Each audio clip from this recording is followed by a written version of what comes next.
Happy Monday morning, Alabama fans. You had a bye week. You're rested up, and you're ready for resuming this tumultuous college football season. I'm Matt Scalisi filling in for Ben Flanagan today here on Beat Everyone, and it is LSU week.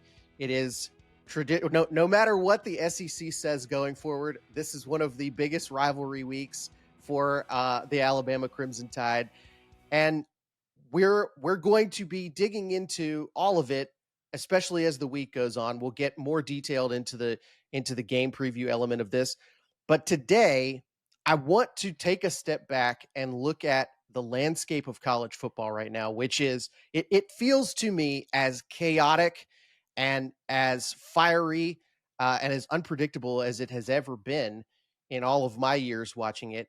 And joining us to do that is Tyler Nettuno, who is the managing editor for USA Today College Sports Wire. He covers college football at a national level and works with a lot of people who are working at the team level. Tyler, you also covered LSU specifically for a long time, so this is a program you're very familiar with. But my gosh, what not that there's ever really long stretches of normal time in Baton Rouge, but what a wild time they're having down there right now. Yeah, man, the last 4 or 5 days, I guess we're talking about a week now, has been just insane to watch. Because, I mean, obviously LSU fired Brian Kelly. And, I mean, I was in the camp. I really didn't think there was a chance that was happening this year. Even coming into the year, I think everyone knew, the expectation was playoff or bust. And if you're not in a playoff position, everyone, I think, knew that Brian Kelly would then be in a tough spot. But I still didn't think they would pull the trigger this year with, the buyout at $54 million or whatever it ended up sitting at. So it's been a wild. And then obviously, everything that's happened at the administrative level after that, with state government getting involved and all that, it's been perfectly Louisiana, but it has also been pretty chaotic. Yeah, so let's get into that a little bit for people who haven't followed it closely. The governor of Louisiana, Jeff Landry, has not only has he sort of put in his 2 cents on what's going on here, seems actively very involved in a lot of the goings on with LSU athletics right now. He essentially ran off Scott Woodward, the athletic director at LSU, who was highly respected in the field, and it's unclear as to what role he will play in a potential coaching search or contract negotiation or anything like that. So Tyler, I mean, this is obviously very unconventional. This is not something that happens in most coaching searches in college football. Is this, I think when you look at it from the LSU standpoint, is this a potential wrench in the works? Could this create a problem for LSU trying to ultimately get the guy that they want for this job?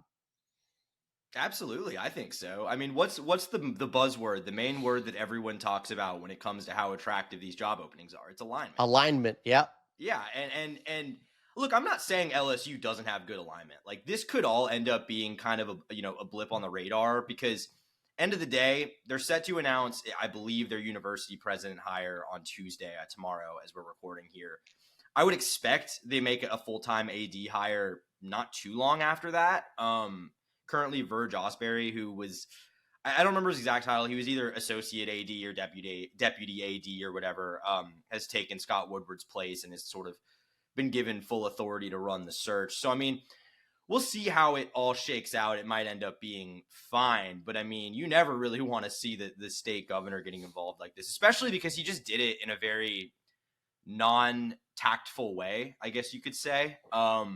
Very bombastic in how he approached it. I mean, look, Scott Woodward was still on staff at LSU. Like, when Brian Kelly got fired, there were a lot of rumors that Woodward was in hot water and may not survive that either.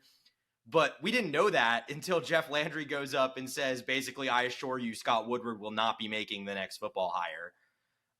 And then, obviously did other things like, obviously the moment LSU fired Brian Kelly, big name, your first name that came up pretty much on everyone's mind was Lane Kiffin. Well, Lane Kiffin's represented by Jimmy Sexton, who Jeff Landry then went on and called out for representing all these clients and, the kind of manipulating of the chessboard that he does, which he's not wrong. Right. You don't say that when you're about to have to deal with Jimmy Sexton. And the funniest part was he's like, Jimmy represents all these guys, Jimbo, Scott, Brian Kelly. Or not, Jimmy Sexton doesn't represent Brian Kelly. Brian Kelly's agent is Trace Armstrong. So totally different agency that Brian Kelly's with. So he Just didn't out even of get his the facts depth right on that on the one. Yeah. subject, it sounds like. Yeah. He called it the Bowl Championship Series. Did you see that? Yeah. He called it the Bowl Championship Series. Hasn't been that for 12 years. Yeah, I believe the last time LSU participated in the BCS was a game against Alabama in the 2011 national championship game. Yeah, so I mean, I think obviously in the SEC there's a lot of chaos happening. LSU is a pretty prime example of it, but I mean, 25% of the league has now fired their head coaches, and we are just at the beginning of November. I mean, obviously, in season coaching firings are not new, but I think it does feel like maybe we are reaching a different level of how this is handled in this sport. If you had to, I guess market forces is probably the overall term, but like, I mean, I'm not sure how to feel about it, and I'd like to know how you feel, Tyler. But like, we're having a season like this where basically it feels like the second a team decides we're not in it anymore this year, they're just gonna fully throw it in the trash. They're gonna restart. They're not gonna wait and see. Maybe we turn it around in November, right? Which is a thing that happens. It happens to college football programs. Do you think this is a thing that we all just have to accept, or is this bad for the sport? Is this something that needs to be like reined in some way? To the first part, is it something we all need to kind of accept? Probably. Mm-hmm. In the sense, is it bad for the sport? I mean, I think it's too early to tell because I think it's kind of twofold why you're seeing what's happening right now happen. I think first of all, a lot of coaches that I think in under normal circumstances would have gotten fired last year survived the season because there was a lot. I mean, I think it's hard for people to forget or remember now because there's just so much money being thrown around. But there was a lot of financial anxiety around this time last year because there was a lot of questions about the House settlement. Would it go into effect? If it does go into effect, what does that look like? How are we making sure we're hitting that $20.5 million a year rev sharing cap? Like, how are we making sure we get there? There was concern about like, I mean, I'm pretty invested in Florida football. Like, I think that was part of the reason they were like, hey, do we really want to pay $26 million for Billy Napier to go away when we Sure. don't know if we're gonna if we're gonna need that money to pay transfers, recruits, whatever. And then I think when House got settled in and people, decision makers became more comfortable with the financial situation, they're like, okay, now we can make these moves. And I think the other part of that is like with the money that's being invested in, because you're asking for a lot of annual, donation money from boosters to just not to build a, facility that's going to be there forever, but just to sustain the roster for 1 year. I think with that level of investment, I think the patience is wearing thin at least at a lot of the top programs. And I think you're just seeing teams quick to move on, especially because now, it used to be where it's like, okay, even post BCS, even in the 4-team college football playoff era, only 4 teams are going to that playoff. So there's going to be 129 some odd teams that fall short of their ultimate goal. You can't fire every coach that does that. But now, when really the name of the game is just win 9-10 games and put yourself in position to be there, if you can't even do that, I think that's where you're going to see a lot of anxiety and a lot of maybe decisions that may come across as rash at the time.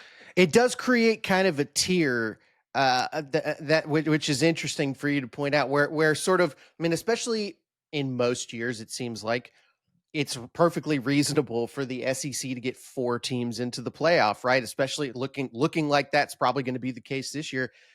I mean, I think it's tough to demand that your program is always number 1 or 2 in the league, but to say like, can we be in the top 4?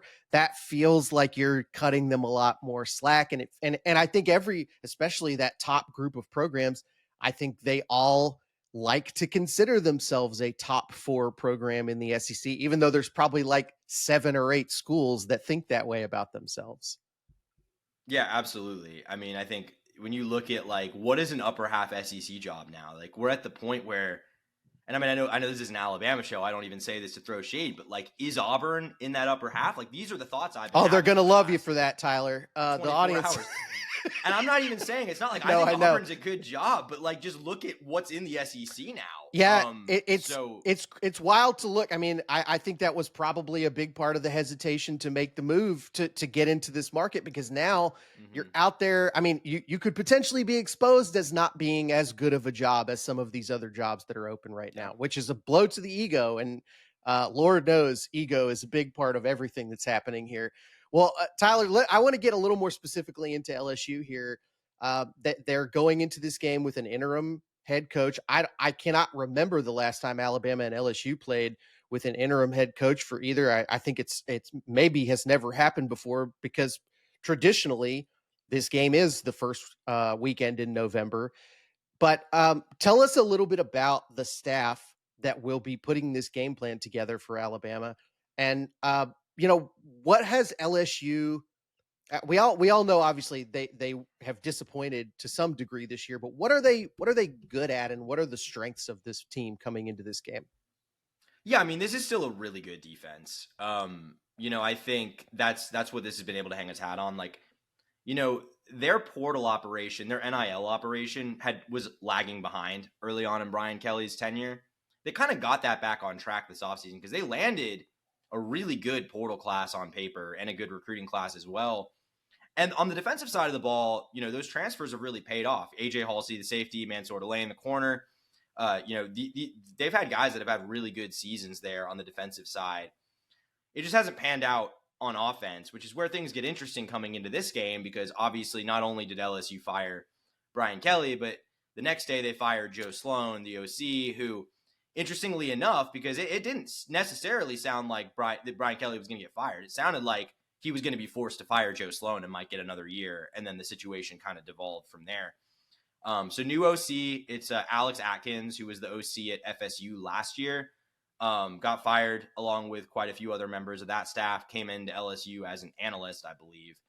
Now promoted, obviously, to an on-field coach, calling plays in Joe Sloan's stead. So we'll see how that looks. I mean, I can tell you, the interim coach, Frank Wilson, Louisiana guy to his core. He was on this staff previously under Les Miles for a pretty long time, was Les Miles' ace recruiter. He was like the guy for the New Orleans area. Like, he's a New Orleans lifer. Like, that's his recruiting ground. So he's coming back now. Was previously head coach at UTSA and McNeese, now back on LSU staff, has been for a couple years now. So I think the main emphasis that you've seen from them has been just like an embracing of the culture. Cause I think, they weren't letting like former players into the facilities and stuff like that. Like, that was kind of a lot of former players. Yeah. I mean, look, man, if you go look at what the former players are saying, there is no love lost between them and the Brian Kelly regime, I guess, if you want to call it. So I think getting those guys back into the fold has been a focus. I mean, I couldn't tell you what it's going to look like. I mean, I think offensively, they've had issues, and I'm not sure that like Alex Atkins is going to get those fixed, because ultimately they have the worst run game in the SEC for the second year in a row, and the offensive line's not playing that well, and the receivers have been kind of disappointing, and Garrett Nussmeier is regressing a little bit. So I don't know if a bye week is going to fix all that, but I think, culturally, I think Frank Wilson was a good move for them. I think it just makes a lot of sense, all things considered. But I mean, it's an interesting question. I mean, I don't know. Obviously Alabama's looked really good, and I think this is going to be tough for this interim staff to put together a winning game plan here in the matter of 2 weeks.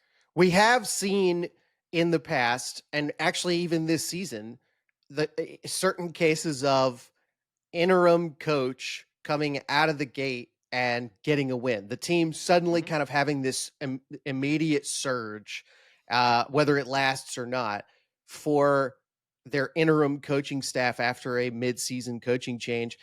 I'm curious what you think is that. I mean, is it just sort of case by case, and these are the ones I'm noticing, but I'm thinking about UCLA for sure. It is, and I think we've seen it a little bit at Florida too. Obviously, Yeah. What's kind of the dynamics going on there, especially when you go from having a coach that maybe was a little bit, let's say, prickly in the locker room, to a guy that is much more sort of beloved and thought of as one of us type of guys that you have in Frank Wilson. Yeah, I mean, I think that's going to be key because, like, I think the main dynamic at play, like when this happens, where you get an interim bump, is just when the vibes were bad, and just you get something that's just like an injection of good vibes. Like that's a really simplistic way to say it, but I really think sometimes it's that simple. And I think, look, if there's a situation where you could see it, I think this might be that one, because Brian Kelly, like from all accounts, I wouldn't even say prickly in the locker room. I think what it actually was is maybe even worse, which was just absent. I mean, there's one thing we're hearing about Brian Kelly, because obviously this is the point where all the sources who have been tight-lipped for the previous 4 years now are more than happy Right. to go to the media and spill all the dirty laundry, get all that out in the open. So we're getting a bunch of that this week. But the one thing that's like seems to be the most recurring thing that they're all saying is that Brian Kelly was really hands off. He really took being a CEO, he took that in stride, and that's the way he viewed his role. And as a result, like, didn't have a lot of great relationships with players. I think especially like non-captain type players. I know there were situations of like, I read introducing himself to recruits that he had already met, like just stuff like that. Like, so I think having a guy in Frank Wilson who is more of a player's coach, is bringing the alumni back into the fold. I mean, I think all of those are things that can give you a jolt. I think it's unfortunate that the first game it's going to have to be put to the test against is Alabama, because I think that's a really tough matchup, especially on the road. But yeah, I mean, I think that to me is what it's about, is just when, things feel hopeless and you just get some sort of change and some reason to believe like, hey, maybe we can do something here. Yeah, it makes sense. I mean, it's a very emotional sport for sure. Yeah. So outside of LSU, I mean, we've touched on it a tiny bit. Auburn is also making a change. Florida in the midst of doing a coaching search right now, and Arkansas. I feel like a lot of us have taken that off the table just because it kind of seems like maybe there's a guy who's at least a very serious candidate for it in the interim head coach there. But Tyler, when you look at the open jobs in the SEC right now, um, where I mean, there's varying degrees to which these are good programs, but maybe have some complications going on with them. If you are a coach that kind of has your pick of the litter here, what's the one that most intrigues you out of these open jobs? So I think, because I think the consensus opinion among like the national media has been that LSU is the best job of this bunch, which I think is probably true. Obviously, I'm a little biased here. I mean, I grew up a Florida fan. I went to Florida, so I have kind of a different perspective on that program than some other people do. I think it's closer than people are giving it credit for, and I think depending on the coach, that situation at Florida could be more appealing. Because I think, look, you look at that roster Florida has, a lot of those are young players, and they just took Georgia to the wire with an interim coach and a quarterback who's struggling. Like, I think you have to look at that situation and think you can win immediately. Now, granted, LSU has a lot of advantages. I mean, you come in and you can essentially dominate a very talented recruiting state. Problem is, Brian Kelly didn't really do that, at least early on. He kind of neglected Louisiana recruiting. And I think, more so than the family stuff, like the weird kind of Brian Kellyism. Yes. I think that kind of thing to me is what made him, like, when you talk about fit, that's where it became a problem, is not understanding like the DNA upon which LSU was built as a program. I mean, I think I would have said pretty clearly LSU a week ago. I think all this upheaval, I think, is real. I think it would certainly, I think there's some candidates who wouldn't shy away from it. I think let's talk about Lane Kiffin. Like, I think if you're Lane Kiffin, right, and you're already in a great situation, do you risk leaving that for a place that just fired a guy who was 34-14 and has all these cooks in the kitchen? Like, I don't know. So I think I would say probably LSU, but I think depending on the coach, I could see Florida being that job. I mean, I think Auburn is a tier below those clearly, and I would say Arkansas is then another clear tier below Auburn. The one thing people bring up with Florida, I feel like a lot, is the idea, as you said, and with LSU, you're the big dog in your state. You don't really have any serious Mhm. in-state competition, and Florida has to deal with Florida State and Miami, which I think people have talked about as being these sort of like, boy, it's a bad time to be Florida because those two programs seem to be trending up. Well, I mean, I look at it right now. I mean, Florida State, who knows where they're going to be in a month, and Miami, even though I would say still in a solid shape as a program, they seem to be kind of getting tired of always fading down the stretch under Mario Cristobal. I just don't think those two programs have this absolute, stranglehold on the state in any way that feels like it couldn't be overturned by a solid recruiting staff in Gainesville.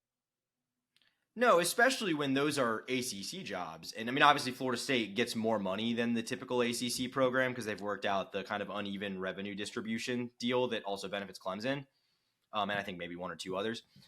But I think when you look at, like, it's like Louisiana, sure, you can dominate it, but it's not like Texas and Texas A&M and Alabama are not going in and stealing a couple of those Yeah. guys.